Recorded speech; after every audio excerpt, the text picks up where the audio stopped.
Lucille meets with Monica, who tells him that there are not many healers because it is very difficult for the healer guild to censor healers.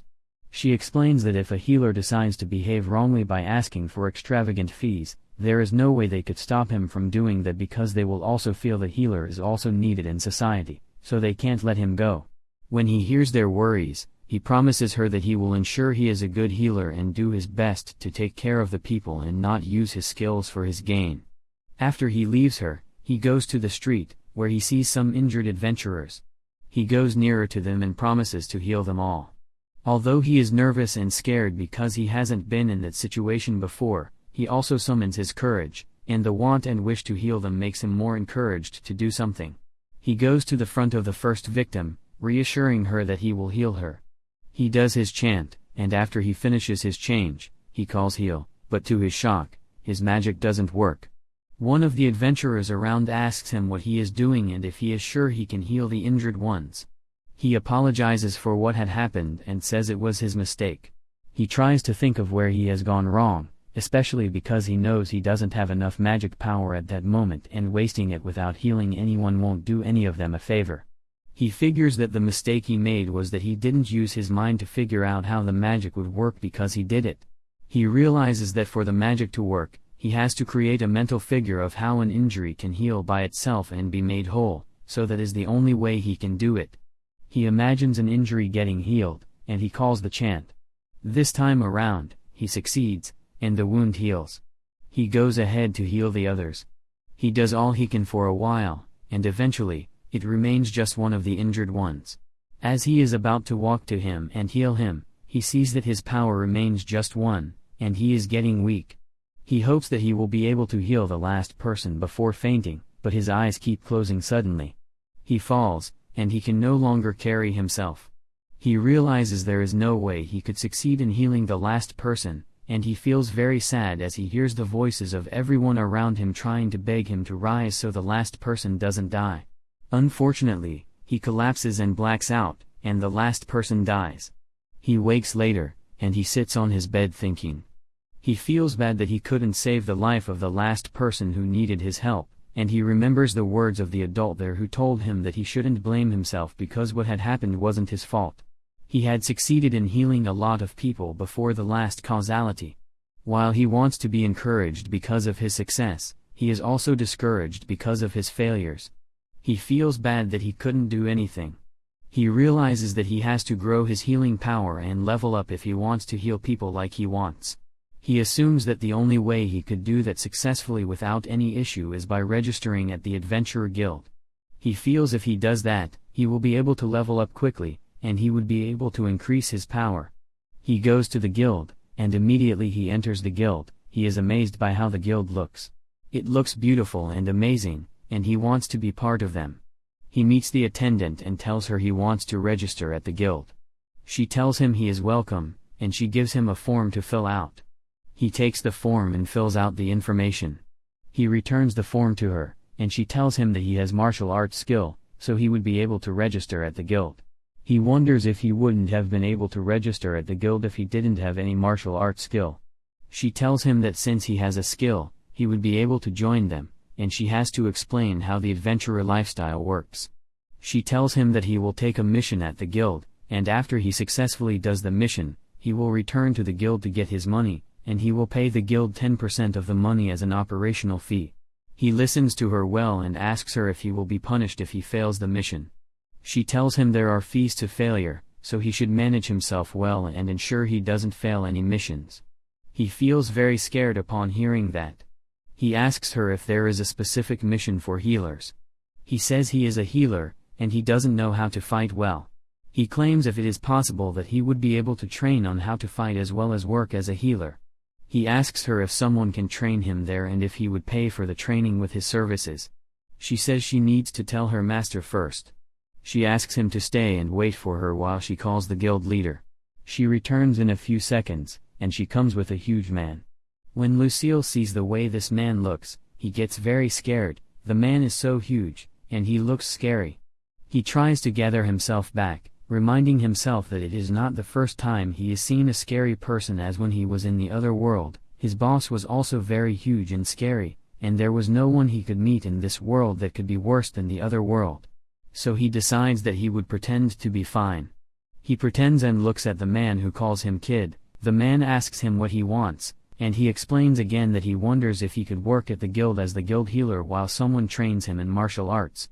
The man asks him why he wants to train himself to fight. He reminds him that he is a healer and that healers don't need to learn to fight. Lucille explains that the reason he is doing that is because he doesn't want to be a burden to anyone. He says that the way he is weak, if he confronts a monster, he will be killed, and he doesn't want to lose his life that day. The man tells him he has heard and asks when he wants to resume. He tells him that he would be paid 1 coin as his wages and his training fee would be removed from his wages. The man tells him he can resume immediately, but Lucille says he would like to resume in 5 days. The man tells the attendant to take care of him. The lady introduces herself as Nanaala, and she smiles broadly at him. He smiles at her immediately, and he tells her his name too. Suddenly, he feels eyes are looking at him. He turns and sees some men looking at him. The man in front of him coughs, and the man leaves his back. He assumes that the man also occupies a high position in the guild, and the man introduces himself as Broad, the guild leader. Lucille appreciates Broad and leaves fulfilled. He returns home, and he is glad that in a few days, he can get stronger. As he reminisces about what kind of future awaits him, Monica enters the room with his food. She tells him that she has brought his food and asks him how his day went, and if he could achieve the things he wanted to do. He tells her that he went to the guild, and they have agreed to train him in martial arts. She is very proud of him. Before she leaves, he asks her what level he has to get to as a healer for him to be taken as a professional, and she tells him that if he can reach level 5 before he clocks 20, he can be taken as a professional. Thinking about it, he has to add a level per year, and he wonders if he could do that. She tells him that if he can achieve that, he will take her out on a date. He is shocked to hear that, and he doesn't expect she could say that. He wonders what she means by a date, and he encourages himself that he will achieve it so he can take her out on a date. A week later, he resumed his training. His crash course in holy magic went in a flash, and he is finally done. He returns to the Healers Guild, where he meets Kururu and appreciates her for staying with him and helping him. He says that he has finished and he will be leaving How. She tells him he is very good and is a great healer, so much so that he even has work waiting for him before he finishes increasing his affinity. He again appreciates her and attempts to leave, but she tells him that if he sees Lumina, he should appreciate her too. He promises her that he will check up on Lumina the next time he comes around. He goes to the guild, and immediately he enters, he sees several eyes looking at him. He says the stairs feel familiar, as if he was attending his board meeting and had low sales.